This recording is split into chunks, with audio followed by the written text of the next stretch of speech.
Semana passada eu dei início a uma nova série, uma série que vai pegar todo o mês de janeiro. A ideia é aquela atualização de programa que a gente tem que fazer, quando as empresas de software fazem, né, aquelas mudanças, você recebe a notificação, quer atualizar agora, quer atualizar mais tarde, e aí eu estou convidando vocês a atualizar agora já alguns planos para 2019, baseados em princípios bíblicos. Então é o download de 2019 que eu quero convidar você a fazer. Então essa série a gente está trabalhando, começamos semana passada, falando sobre uma fé estabilizada, ideia de que pessoas que vivem altos e baixos na sua vida espiritual, ora confia em Deus, ora não confia em Deus, às vezes está tudo bem com Deus, quando tem um problema não está mais nada bem com Deus, estou bravo com Deus, aí eu não gosto mais da igreja, não gosto mais do povo da igreja, não gosto mais de nada de Deus, aí de repente passa por uma crise terrível, aí apela para Deus, aí volta correndo. Então esses altos e baixos, essa instabilidade toda, tem gente que vive assim a vida toda. Então é um convite a vamos estabilizar. E aí nós vimos os princípios bíblicos para essa fé estabilizada semana passada. O áudio está lá na internet, no nosso canal no YouTube, você pode ouvir caso você não tenha ouvido, ou até revisar. E hoje nós vamos falar sobre finanças organizadas. Mas antes eu preciso dizer uma coisa. Quando a gente fala sobre ter finanças organizadas, é óbvio que eu vou ter que falar sobre finanças em desordem, certo? E é importante a gente entender já uma coisa. Existem pessoas que vivem uma desorganização financeira porque é indisciplinado, ok? Tem pessoas que vivem uma desorganização financeira porque crises, porque dificuldades que transcendem a realidade da sua caneta e da sua calculadora nos atingem e nos assaltam. Então, é preciso que a gente analise esses princípios bíblicos. Nos dois casos, princípios tanto do que não fazer e o que fazer vão nos ajudar. Mas existem casos e existem casos, ok? Há diferenças. Então, é importante que você perceba essa diferença para que não ache que tudo o que eu estou falando se trata de uma única situação. Existem situações que são provocadas por uma indisciplina pessoal, existem situações que são provocadas por um assalto, por um acidente, por um problema mundial e que nos atingem de uma maneira ou outra, ok? Então, nós vamos falar um pouquinho sobre isso e por que é importante. Então, hoje é o tema do dia 13, finanças organizadas, baseado em Tiago, né? Nós vamos ver Tiago 5, vimos Tiago 5 de 13 em diante semana passada, e hoje nós vamos ver o que Tiago nos fala no capítulo 5, um pouquinho antes agora, de 1 a 12. E por que então é importante? Porque falar sobre finanças, precisamos discutir como igreja. Isso não é o tema central das nossas conversas, das nossas mensagens. Você pode pegar na internet, nós temos mais de 3 anos de mensagens estocadas lá no YouTube, são mais de 100 mensagens que nós temos. Você pode pegar e dar uma olhada lá, porcentagem de vezes que aqui desse púlpito falamos sobre finanças. É muito pouco, é muito, muito pouco. Mas precisamos falar. Agora, por que é importante? Por algumas questões que quero colocar para você. Independente do seu positivismo ou bom humor, poucas coisas têm tanto poder de transformar nossa vida em um caos como o estresse financeiro. Você pode viver maravilhosamente bem, ser aquele cara alto astral, aquele cara que está sempre tudo bem, que parece que nada te atinge. Engano. Quando chegar o estresse financeiro, quando a gente passa por dificuldades, isso nos atinge. E isso mexe com a rotina, mexe com o nosso comportamento, mexe com como nos relacionamos. E por isso, não importa o quanto você esteja organizado nas outras áreas da sua vida, na sua fé, na sua família, no seu relacionamento conjugal, pode estar tudo mil maravilhas. Se as suas finanças estão bagunçadas, você perde o sono, você não dorme em paz. Por isso precisamos falar sobre finanças. A igreja precisa falar sobre isso de uma forma sábia, de uma forma honesta, transparente. Ainda, problemas financeiros não são restritos aos que não têm dinheiro. Não é só quem passa dificuldade financeira que tem problema. Quem deseja ter mais ou tem medo de perder o que já tem, também sofre. Tem gente que sofre com o dinheiro que tem e tem gente que sofre com o dinheiro que não tem. Porque isso está misturado, isso tá vinculado ao nosso processo diário de convívio humano. Todo dia você precisa se envolver com dinheiro. Desde o momento que você liga o seu celular e pega a sua primeira mensagem do dia no WhatsApp, até a hora que você vai apagar a luz para dormir, que é a hora que você diz, nossa, deixa eu apagar todas as luzes para economizar dinheiro. Talvez seja por isso que Jesus tenha falado tanto sobre dinheiro ao longo de sua vida, e a Bíblia contenha tantas citações e parábolas sobre esse assunto. O dinheiro é um assunto que nos perturba quando não estamos nos dando bem com ele ou quando temos alguma dificuldade com ele. Por isso que esse assunto precisa ser tratado. Eu citei semana passada Bill Hybels, que é um pastor norte-americano. Ele escreveu um livro chamado Simplify. E ele tem um trechinho dele que ele fala sobre a nossa relação com o dinheiro. Eu vou só ler para você, não vai aparecer aqui. Ele diz o seguinte: quando Cristo redimiu você, Ele perdoou todas as suas dívidas e todos os seus delitos morais. Isso Cristo fez pela gente. Essa é a transformação interior mais importante da vida de qualquer cristão. O que Cristo fez por nós e a nossa transformação. Isso é o que há de mais importante. E é isso que Bill Hybels fala nesse livro, que é um desafio de uma vida simples. Só que ele continua dizendo, entretanto, se você não passou pela segunda reconciliação, e ele chama, é a reconciliação financeira, em que o poder de Deus destrói o poder do diabo em sua vida. Presta atenção. Ele diz que existe uma segunda transformação que precisamos passar. Bill Hybels usa alguns termos diferentes, mas os nossos pais, os nossos antigos pastores, eles diziam com muito bom humor no púlpito que Deus converte o coração e depois converte o bolso. Está vendo como vocês sabem desse princípio? Já é um princípio antigo que nós conhecemos. Só que a conclusão de Bill Hybels é que quando isso não acontece, você não consegue ficar livre da culpa e da vergonha, porque ainda existe uma transformação para acontecer. Isso é porque quando nós temos essa segunda transformação, quando Deus transforma o nosso bolso, nós conseguimos nos livrar completamente da dependência que temos do nosso próprio salário, do nosso próprio, da nossa própria capacidade de ganhar o pão, da nossa capacidade de prover sustento e conforto para o nosso lar, e passamos a depender exclusivamente de Deus. Ah, pastor, então não preciso mais trabalhar? Não, não estou dizendo isso, eu estou dizendo que a sua dependência é de Deus. Você vai continuar trabalhando, você vai continuar poupando, você vai continuar administrando suas finanças, mas há uma mudança de paradigma. O nosso problema é quando nós nos convertemos, mas continuamos confiando no nosso trabalho. Quando nós convertemos o nosso coração, mas ainda achamos que é a nossa reserva financeira que nos garante um bom futuro. É preciso haver uma conversão, uma segunda conversão, ou uma segunda transformação, como o Bill Hybels coloca para a gente.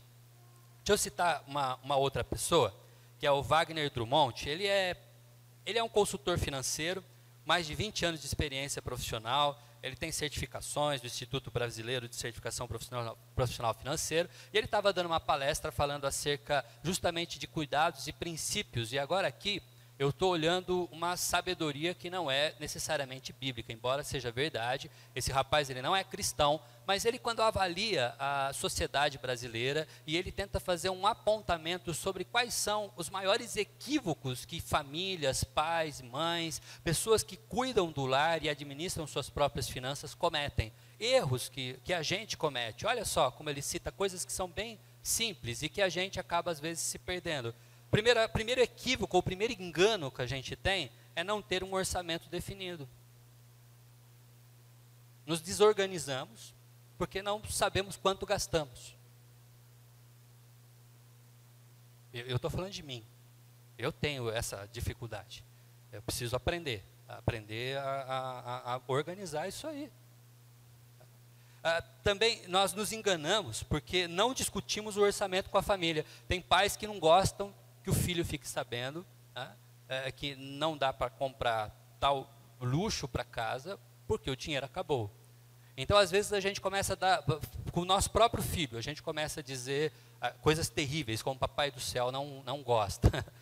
Não é o papai do céu que não gosta, é o papai da terra que não tem dinheiro para comprar. Temos que ser honestos com nossos filhos, temos que discutir finanças, temos que sentar em volta da mesa, pai, mãe, os filhos, botar um papelzinho, aquele famoso papel de padaria, fazer quadradinho, vendo o que é o importante e o que a gente precisa pagar. Tem que pagar a conta de luz, tem que pagar aluguel, tem que dizimar, tem que fazer. Colocamos as coisas principais e depois, quando sobra, a gente administra junto com a família o que a gente faz com o que sobrou disso. Outro equívoco é não ter um sistema de gestão. Desde o papel de padaria, em que a gente rabisca tudo, até às vezes uma planilha ou um aplicativo. A gente tem bastante aplicativo que ajuda. Outro equívoco é não pensar antes de consumir.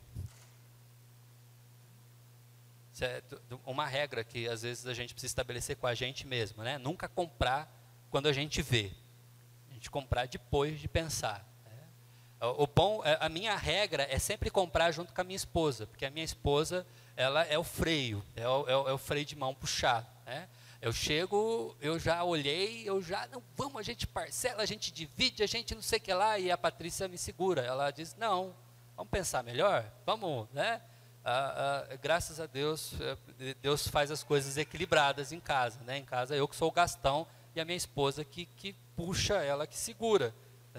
A minha regra é essa, é não comprar sem a minha esposa. Se eu estou sem ela, melhor não, né? Deixa eu chamar a Patrícia, pergunto a opinião dela, aí ela segura eu. Um outro, talvez o mais complicado dos equívocos, é não poupar para o futuro. Você sabia que só 5% dos brasileiros poupam para o futuro? Só 5% dos brasileiros. Se nós estamos aqui numas 60, 70 pessoas, apenas 3 ou 4 de nós têm a prática de guardar dinheiro pensando no futuro. E poupar é um princípio bíblico, como a gente vai ver. Ok? Mas isso olhando para a sabedoria humana. A gente também precisa olhar para a Bíblia. Existem alguns princípios fundamentais ou crenças cristãs fundamentais para a organização financeira. E aqui só vale se você é discípulo de Jesus, tá bom? Se você não é, o que eu estou dizendo para você vai soar estranho. A primeira coisa é que tudo que eu tenho vem de Deus. Isso é uma crença cristã que evidencia que nesse papel eu sou um mordomo que administra as riquezas que Deus me deu, muita ou pouca riqueza. Okay? E eu preciso dizer para você que do ponto de vista bíblico, a pessoa rica e abastada é uma pessoa que tem onde morar, que tenha comida na mesa e que tenha pelo menos 2 trocas de roupa. Se a pessoa passou disso, ela é considerada rico na sabedoria bíblica, porque ela tem mais do que ela precisa. Então ela já é uma pessoa rica. E eu acho que do ponto de vista bíblico, todos nós aqui estamos no mesmo barco. Rico não é a pessoa que tem iPhone para a Bíblia, isso aí é uma pessoa que está fora do normal. Para a gente talvez seja só isso. Mas na sabedoria bíblica, se você tem aonde dormir, tem casa, você tem roupa para vestir, tem comida na mesa, então você é um abastado. Graças a Deus pela sua prosperidade. E aí, como tudo o que eu tenho vem de Deus, aí vem a responsabilidade minha. Eu tenho que administrar aquilo que Deus me dá. E se eu não administro bem, ou seja, eu me desorganizo, então é um problema. Eu deveria cuidar bem das coisas que Deus me dá. E não estou cuidando. Por isso precisamos falar. Mas ainda mais, o que Deus me deu é suficiente para mim. E aqui a gente entra num problema seríssimo, porque nós, seres humanos, nunca estamos satisfeitos. Como diz a música do Ira, eu quero sempre mais. A gente quer, a gente não está satisfeito com o carro, a gente quer sempre melhorar, não está satisfeito com a casa, a gente quer sempre melhorar. Ok, vamos ser honestos. Deus nos dá prosperidade e de fato melhoramos. Isso acontece. O problema é quando isso é a busca centrada no meu coração. O meu propósito é sempre ter mais. Esse é o problema. Mas quando eu estou satisfeito com o que Deus me deu, é o princípio do sabá, aquilo que Deus me deu é bom, é suficiente para mim, para eu viver, e eu administro bem isso, adivinha o que acontece? Deus dá mais para eu administrar. Sabedoria bíblica nos ensina isso. Um terceiro item, entregar o meu dízimo. Isso organizará o meu interior primeiro, porque isso mostra e demonstra que existe uma coerência na minha fé. Se eu creio que tudo que eu tenho vem de Deus, e tudo que Deus me dá é suficiente, então o princípio bíblico do dízimo, 10% daquilo que eu ganho, é a primeira administração que eu faço. É devolver isso para Deus. E aí a gente tem alguns textos bíblicos que nos ajudam. Provérbios 3, 9 a 10, honre o Senhor com todos os seus recursos e com os primeiros frutos de todas as suas plantações. Tudo bem, aqui não tem ninguém que planta, até onde eu me lembro. Tá? Talvez uma hortinha lá em casa, mas hoje o nosso capital, o nosso plantio, vem do fruto do nosso trabalho. Trabalho que a gente vende. E os seus celeiros ficarão plenamente cheios e os seus barris transbordarão de vinho. Tem muita gente, pastor, que usa isso para, infelizmente, usa isso como um argumento para explorar pessoas. É verdade, isso acontece. Mas eu não posso privar você de saber uma verdade bíblica. Quando você prioriza um princípio bíblico, Deus te abençoa. É promessa dele. Eu não poderia privar você desse privilégio. Assim como diz Malaquias 3,10, que é o texto mais conhecido sobre isso. Tragam os dízimos todo ao depósito do templo, para que haja alimento em minha casa. Ponham-me à prova, diz o Senhor dos Exércitos, e vejam, se eu não vos abrir as comportas dos céus e derramar sobre vocês tantas bênçãos que não terão nem mesmo onde guardá-las. Mais um princípio. Poupar será sempre um princípio de satisfação. Deixa eu explicar o que significa isso. Significa que aquilo que Deus me deu tem sido tão suficiente para mim que eu consigo reter o que Ele me dá, eu consigo dizimar, sendo grato e confiando nele, sabendo que não vai faltar, e consigo ainda guardar para o futuro. É o princípio de José orientando no Egito. O Egito poupando, se tornou uma potência mundial no seu tempo. O tempo em que o Egito foi governado por um homem que tinha princípios da sabedoria de Deus, do Deus dos seus antepassados, Abraão, Isaac, Jacó, que era o caso de José, foi o período que o Egito mais cresceu, mais expandiu, se tornando a maior potência da sua época, fazendo sabe o quê? Poupando, guardando um pouco para o futuro. E por fim, orar e refletir na palavra de Deus me trará discernimento. Essa é uma crença cristã que nós, discípulos de Jesus, precisamos entender sempre. A Bíblia é uma referência para Deus me ensinar e me mostrar como me comportar, inclusive diante das minhas finanças. Bom, diante do que o Wagner Drummond falou, que foi a expectativa de um consultor financeiro, que necessariamente não é cristão, mas que possui princípios que estão muito alinhados com aquilo que Deus nos ensina, com base nessas crenças fundamentais do cristianismo a respeito das finanças, eu queria então convidar você a gente fazer o que está justamente nesse último texto, orar e refletir na palavra de Deus. Com Tiago, capítulo 5, de 1 a 12, olha só o que ele nos diz. Ouça agora vocês ricos, chorem e lamentem-se tendo em vista a miséria que lhes sobrevirá. Ok? Aqui ele não está falando de qualquer rico. Vocês vão ver o comportamento desse rico que Tiago está dizendo aqui. Tá? É um pessoal específico que ele está conversando. Talvez você possa imaginar Tiago dizendo isso para os bambambãs da Odebrecht. Você pode falar Tiago dizendo isso para pessoas que estão sendo aí investigadas, processadas e algumas até já comprovadas todo o envolvimento com corrupção, lavagem de dinheiro e coisas afins. Mas a gente também pode pensar também em pessoas que são ricas porque têm explorado inocentes. A riqueza de vocês apodreceu e as traças corroeram suas roupas. O ouro e a prata de vocês enferrujaram, e a ferrugem deles testemunhará contra vocês, e como fogo lhes devorará a carne. Vocês acumularão bens nesses últimos dias. Vocês acumularam bem nesses últimos dias. Vejam o salário dos trabalhadores que ceifaram os seus campos e que por vocês foi retido com fraude. Está clamando contra vocês.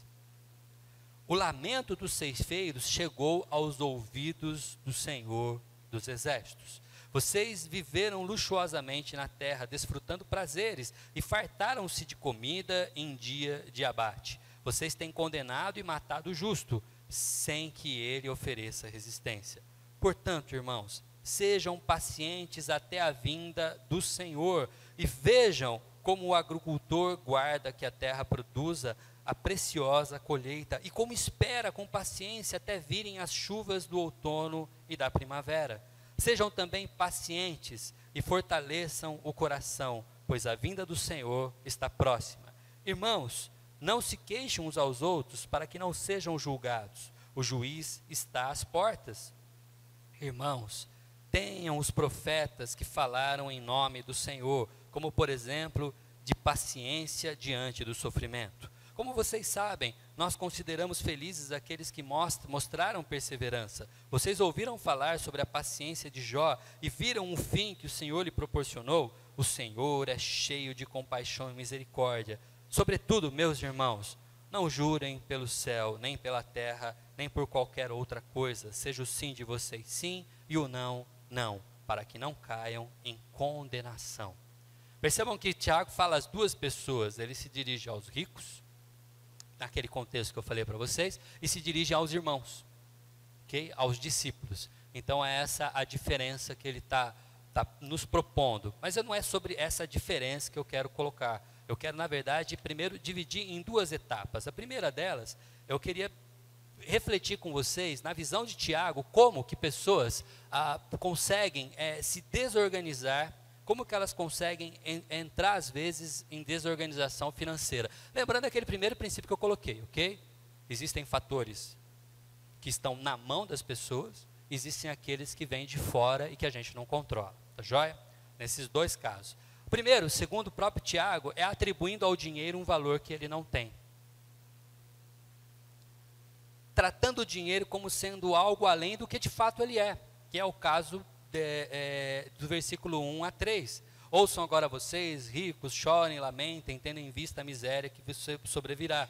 A riqueza de vocês apodreceu, as traças corroeram suas roupas, ouro e prata, tal. E ele vai falando sobre essa questão desse recurso que nós às vezes valorizamos tanto. Diante de Deus, ser tão passageiro, ser pó, ser algo que se corrói, algo que se perde. Tem gente que valoriza demais o dinheiro que tem, ou valoriza demais o dinheiro que não tem, valoriza demais o próprio patrimônio, valoriza demais tudo o que os olhos podem alcançar. Mas quando nós paramos para pensar, quando você está diante de uma situação eminente, de risco, quando acontece um problema de saúde grave, quando pessoas às vezes acabam sendo reféns de homens maus, assaltos, sequestros, quanto vale todo o volume na sua conta bancária? diante da vida de alguém que a gente ama, quanto vale? E aí, eu lembrei de um filme que eu tinha assistido já há um certo tempo. Eu gosto muito dessas comédias românticas bem melosas. E uma delas é a história de uma moça que descobriu que no dia, acho que 6 de fevereiro ou 2, eu sei porque é o meu aniversário, por isso que eu guardei. É uma data em que, na cultura do noivo dela, a mulher pode pedir o marido em casamento. Né? E como já estão namorando já há uns 8 anos, e ele nunca pede em casamento, ele resolveu pedir ela em casamento. Mas nessa trajetória que ela faz para conseguir chegar até a cidade dele e pedir ele em casamento, num dia em que ele não pode recusar, ela acaba conhecendo pessoas. E isso faz com que ela reflete. O vídeo que eu vou passar para vocês mostra 2 momentos. O primeiro, um momento em que uma pessoa faz justamente essa pergunta para ela, sobre o que é de fato importante. E depois, no segundo momento do filme, vocês vão perceber que vai mudar de cena, é ela refletindo e fazendo uma experiência do quanto realmente as coisas valem para ela, ou o que realmente é importante para ela. Vamos ver essa cena. É curtinha, 1 minuto e pouco. Mas me responde essa. O seu apartamento pega fogo, o seu lindo apartamento. O que você leva? O quê? Se a sua casa pegasse fogo e só tivesse 60 segundos, o que levaria? Responde. Responde, ia ser o seu chihuahua de estimação? Eu não quero brincar disso com você. Já respondeu. O que você levaria? O que você levaria? Olha só, o seu lindo hotel pegou fogo. Uhum. O que você vai levar? Sei lá, o fogo está subindo as escadas. Você tem 60 segundos. As suas garrafas de bebida do bar estão explodindo. E aí, o que você vai pegar? Eu sei exatamente o que eu vou pegar. Em caso de incêndio, quebre o vidro. É muito bonito, sim. Aí, é o alarme de incêndio mesmo? Pessoal, eu acho melhor levarmos a festa lá para baixo.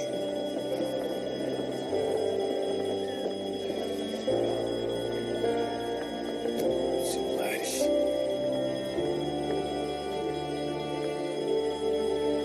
Cadê o controle desse troço? Essas coisas são inúteis sem o controle. Ana, já pegou tudo que precisa? Pode procurar as coisas de valor? Laptops, câmeras, essas coisas. Eu acho que as câmeras... achei uma câmera aqui. Eu ainda não carreguei o vídeo do pedido de casamento do Facebook. Eu vou levar isso aqui. Querida, você pode pegar o... Ana? E aí, se a sua casa pegasse fogo e você tivesse 60 segundos, o que você tiraria de lá correndo? Qual a coisa mais importante que você tiraria? É uma reflexão, é o que nos faz pensar. A gente atribui, às vezes, aos bens que nós temos, mais do que realmente eles valem. Um segundo fator que faz com que pessoas se desorganizam financeiramente é procurar enriquecer a qualquer custo, que é o que Tiago coloca aqui. Né? Vejam o salário dos trabalhadores que ceifaram seus campos e que por vocês foi retido com fraude. Está clamando contra vocês. O lamento dos ceifeiros chegou aos ouvidos do Senhor dos Exércitos. Tem gente que quer se enriquecer a qualquer custo. E isso complica a vida de pessoas. Isso vai complicar a sua vida. Entra naqueles princípios básicos que nós vimos. É importante saber o quanto nos basta, e aquilo que Deus nos deu é o que nos basta. Se nós cremos nisso, nós não fazemos loucura para enriquecer.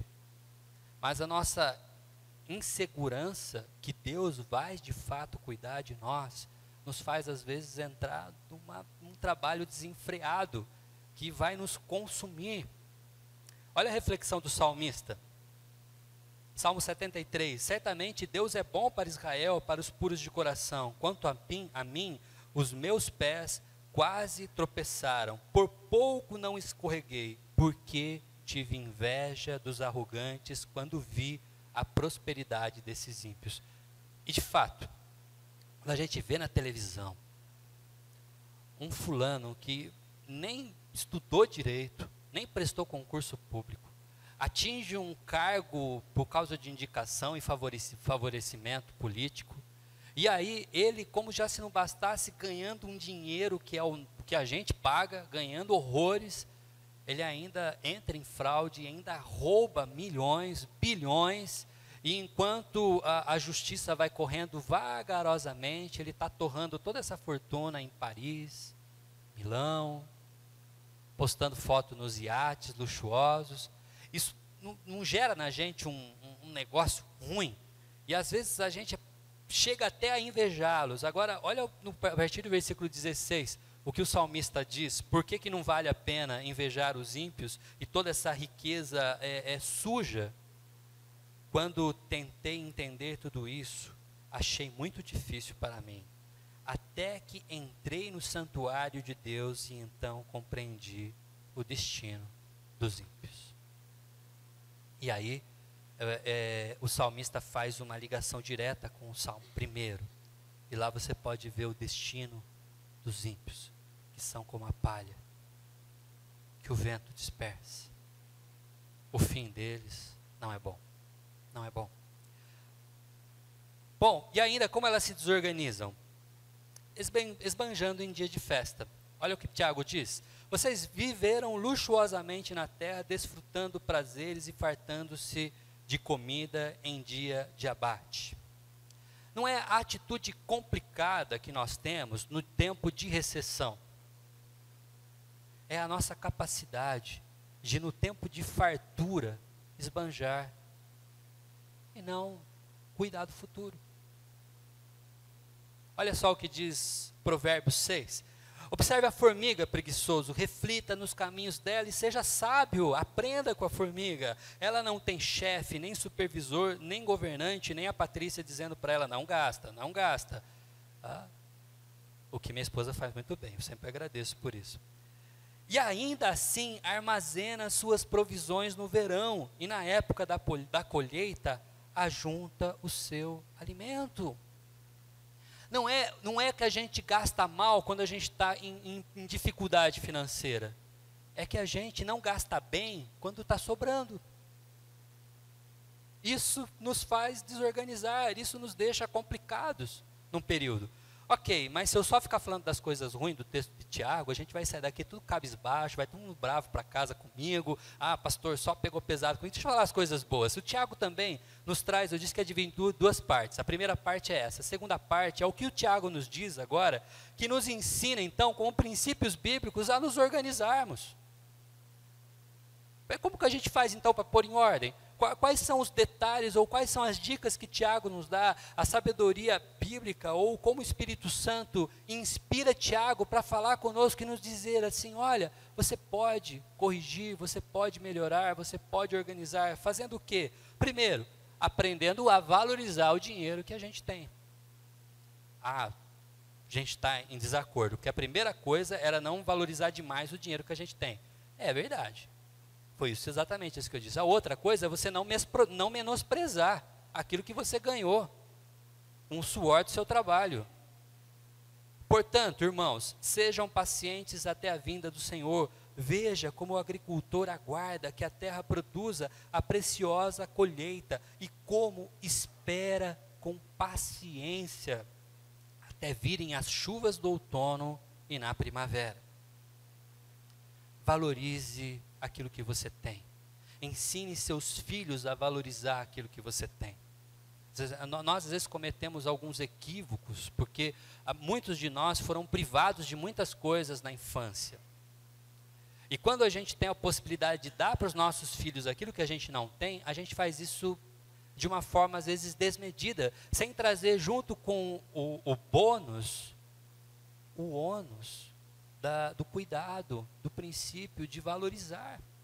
Tem um caso recente que aconteceu, recente mesmo. Bill Gates teve num restaurante fazendo um lanche. Todo mundo sabe quem é o Bill Gates, né? O presidente, fundador da Microsoft, provavelmente o homem mais rico do mundo.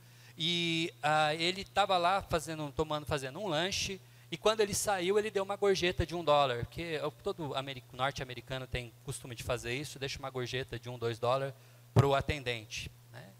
E aí o atendente ficou olhando estranho para ele.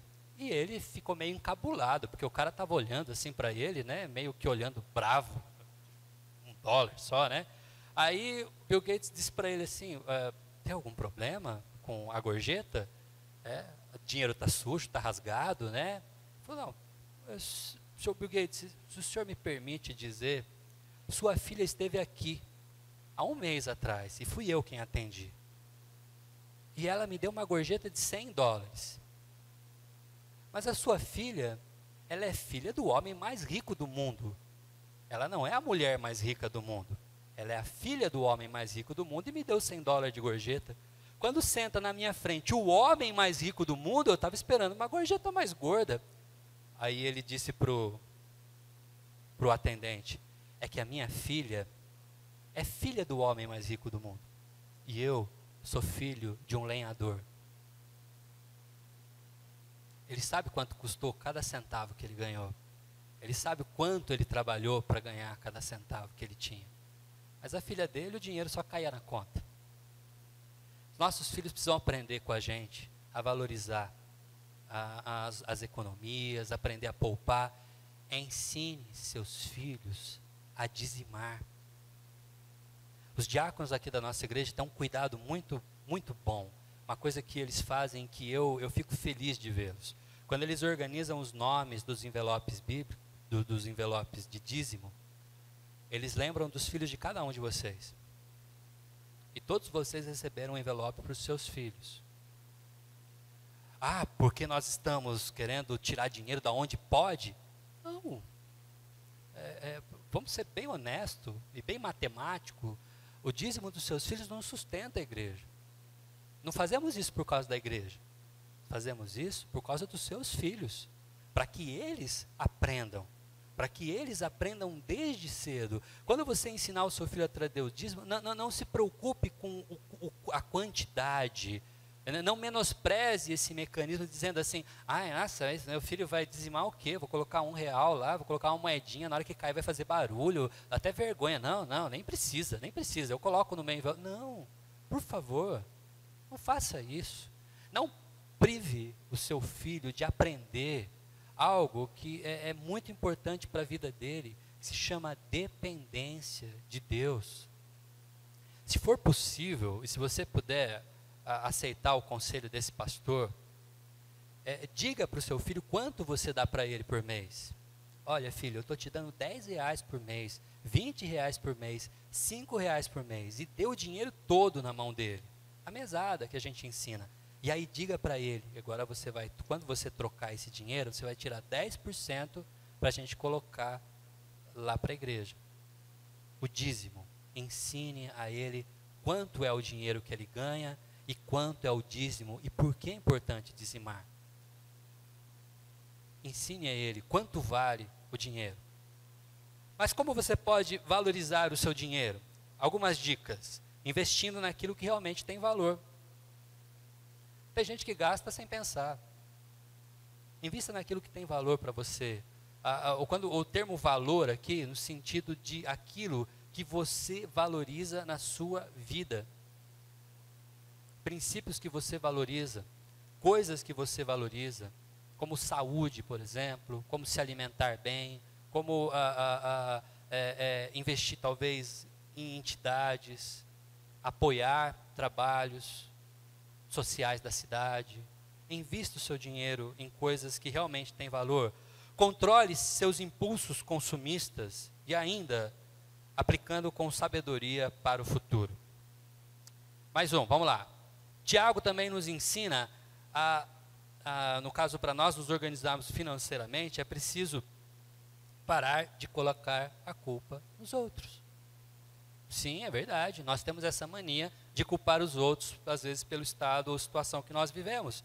Irmãos, não se queixem uns aos outros, para que não sejam também julgados. O juiz está à porta, ou seja, Tiago está dizendo assim, assuma a responsabilidade de colocar ordem nas suas finanças. A responsabilidade é sua.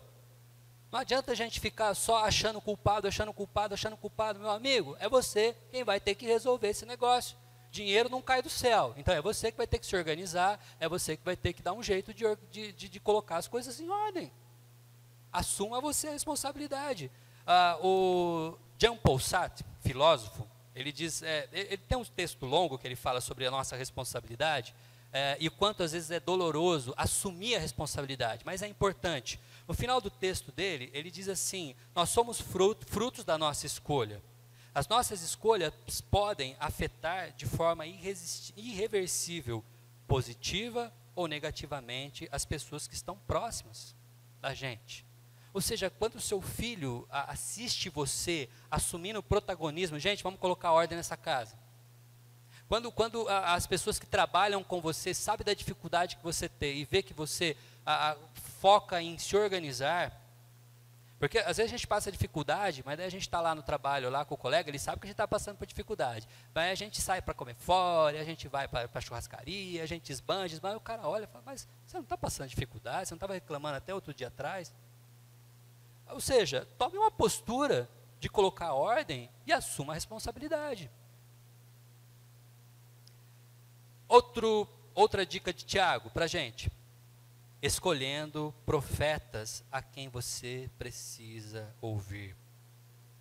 Irmãos, tenham os profetas que falaram em nome do Senhor como exemplo de paciência diante do sofrimento.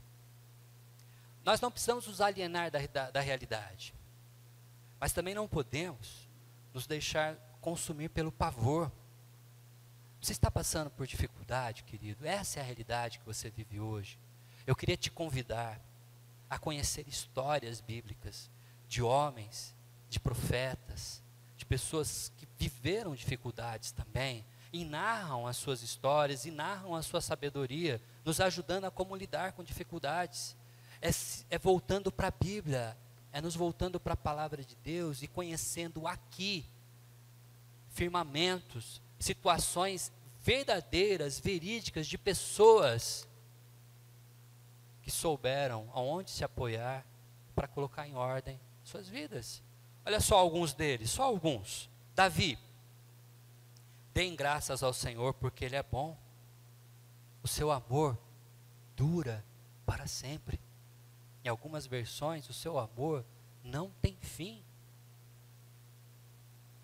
Pedro: lancem sobre ele toda a ansiedade, porque ele sim tem cuidado de vocês. Não adianta a gente ficar dispensando a nossa preocupação, o nosso medo, o nosso pavor, às vezes, de problemas financeiros sérios nas pessoas, chutando o cachorro, brigando com a esposa, culpando as crianças, o governo, a Dilma, o Lula, ou seja quem for. Não adianta. Pega isso tudo e leva para quem ajuda a resolver. Jeremias: as suas misericórdias são inesgotáveis e renovam-se a cada manhã. Jesus Cristo: se Deus veste assim a erva do campo, que hoje existe e amanhã é lançada ao fogo, não vestirá muito mais vocês, homens de pequena fé?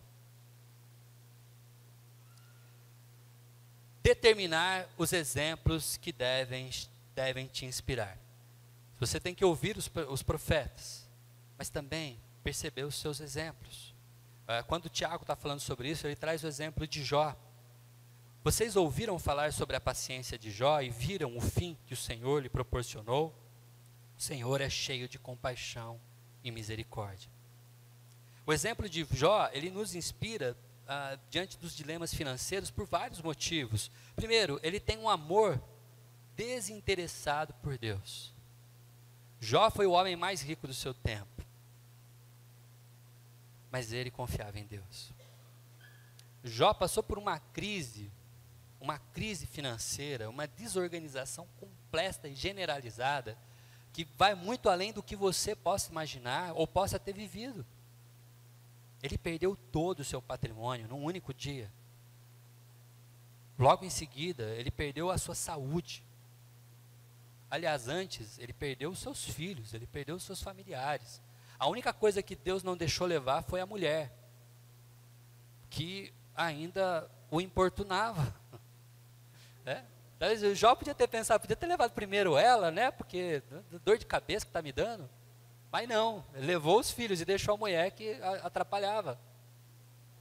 No caso de Jó, tá? As esposas são uma bênção, graças a Deus. Mas no caso de Jó, era uma dor de cabeça lascada. Queridos, mas olha só, ele diz, nu eu vim a essa terra, e nu eu vou voltar.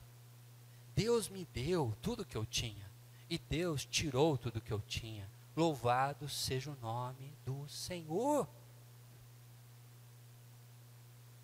Enquanto todo mundo estava desesperado, contando por aí, você viu o que aconteceu com Jó? Notícia no jornal, o pessoal postando vídeo no YouTube lá das fazendas dele sendo levado por redemoinho. Jó estava com Deus. O amor dele para com Deus é desinteressado. Ele não está com Deus porque Deus dá coisa boa para ele. Ele está com Deus porque ele ama Deus. E acabou. Outro princípio, um lamento que o aproximava de Deus e não o afastava. E nós vimos isso na série Limão, ou Limonada, sobre a diferença entre lamento e murmurar, reclamar. Jó, ele fala com Deus. Lembra que eu disse para vocês? Lamentar é quando eu estou chateado, triste, mas eu falo com Deus sobre isso. Aí é lamento. Quando eu estou chateado e triste e falo com as pessoas, aí eu estou reclamando, aí eu estou murmurando. Jó chega a dizer para Deus, Deus, mede a minha vida e diga se eu mereço isso que eu estou passando, Deus. Ele fica indignado com a história, mas ele continua próximo de Deus. E vamos ser honestos, a pessoa que você mais ama, provavelmente, é a pessoa com quem você mais discute de vez em quando. Porque é a liberdade de quem ama, de às vezes exceder um pouco. Não é saudável que isso seja sempre, assim como Jó uma hora para e escuta Deus. Deus aparece na forma de um redemoinho e Jó para ouvir o Senhor. Às vezes mas a verdade é que a intimidade abre espaço para a gente dizer coisas que nós estamos sentindo. E por fim, uma esperança em Deus. E aqui, não tem slide sobre isso, tá, Gerson? Que eu vou falar agora. Eu lembrei da história de um pastor antigo, ele já faleceu, chamado Davi Germano. Ele contava sobre a experiência dele de gostar muito de gibi, de revistas em quadrinhos, como alguns dos nossos teens gostam também, os gibizinhos de super-heróis. E ele lia muito de noite, e uma noite que ele estava lá lendo, já tinha varado a noite, ele estava lá comendo gibi de tão frenética que estava a história, e quando ele estava naquele momento que o mocinho estava amarrado na linha do trem, o trem estava vindo, e a menina dele, a mocinha estava sendo sequestrada, e o cara estava para entrar numa nave espacial, estava tudo para acontecer naquela hora, a mãe dele entra no quarto e fala, Davi, isso não é hora de ler, vai dormir agora, eu vou no banheiro, e vou voltar. Quando eu voltar, se a sua luz estiver acesa, você vai levar uma surra. Naquela época, a surra, tá, o material básico para surra na década de 70 era plataforma 8 centímetros de madeira. Tá? Eu lembro, doía, que você não faz ideia daquilo. Bom, ela foi no banheiro, não dava tempo dele ler a história. Sabe o que ele fez? Ele foi lá para o final do gibi e viu que o mocinho estava com a mocinha, salvo, fechou o gibi, entrou debaixo da coberta e dormiu. Eu não sei como o mocinho se livrou das amarras, eu não sei como ele não morreu atropelado pelo trem, eu não sei como ele conseguiu alcançar um disco voador, eu não sei como ele resgatou a namorada dele.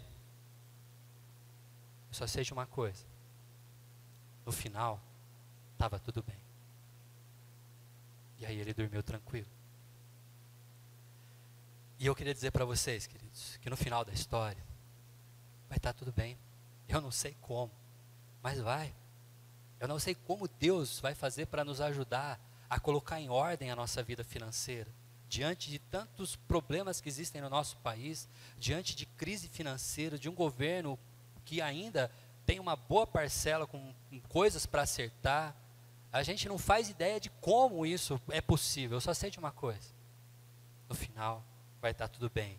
E a esperança que Tiago nos mostra, bem no meio do texto, ele coloque a sua esperança na volta de Jesus. O versículo hoje: sejam também pacientes e fortaleçam o coração, pois a vinda do Senhor está próxima.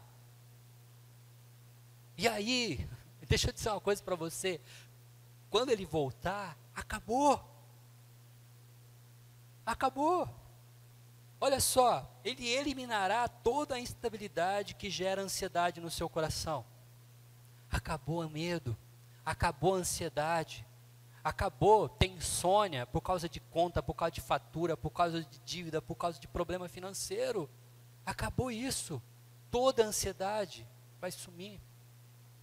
Ele suprirá toda a necessidade não suprida. Nada vai te faltar. Não haverá choro, não haverá lágrimas. Essa é a nossa esperança. E Ele julgará todos aqueles que o oprimiram financeiramente também. Querido, você acha que tem questões na sua vida, na sua história, que não foram julgadas e que complicaram a sua vida financeira? Você acha que faltou um bom juiz dar um jeito nessa situação? Pessoas te roubaram, pessoas te prejudicaram. Eu queria dizer uma coisa: tem um justo juiz que não deixará nada passar. Ele julgará todas as causas. Por isso, você não ficará desamparado, jamais. Tenha essa esperança. E para você levar uma lição de casa, dá uma olhada nessas ideias que eu estou dando para vocês. Esteja atento às posturas que têm desorganizado sua vida financeira. Arrependa-se. Sim. Se você tem posturas que complicam a sua vida financeira, muda essa postura. Tá com mania de comprar no parcelado? Para com isso. Até o seu cartão de crédito, mete uma tesoura nesse cartão, nem negocia com ele, parte para o pau, corta ele na metade, joga fora, some com ele de sua vista, mas tome posturas. Clame pela intervenção de Deus em sua vida, ore por isso, para que Ele dê forças para você organizar 2019, que no final, lá em dezembro de 2019, você possa, deixa eu fazer um momento profético aqui, profetizo na sua vida, irmão, que você possa fazer uma viagem com a família no final do ano, com o dinheiro que você poupou e organizou. Pensou que maravilha viajar sem ficar devendo? Sei lá, estar na praia com a família, comprar um picolé com o dinheiro que você guardou. Ou mais ainda, o seu filho comprar um dinheiro, comprar um picolé com um dinheiro que ele poupou, porque você está ensinando esse princípio para ele. Hein? E por fim, alimente a esperança renovada no retorno de Jesus, baseando-se nas próprias palavras dele. Apocalipse 22, 20. O próprio Jesus diz: sim, eu venho em breve.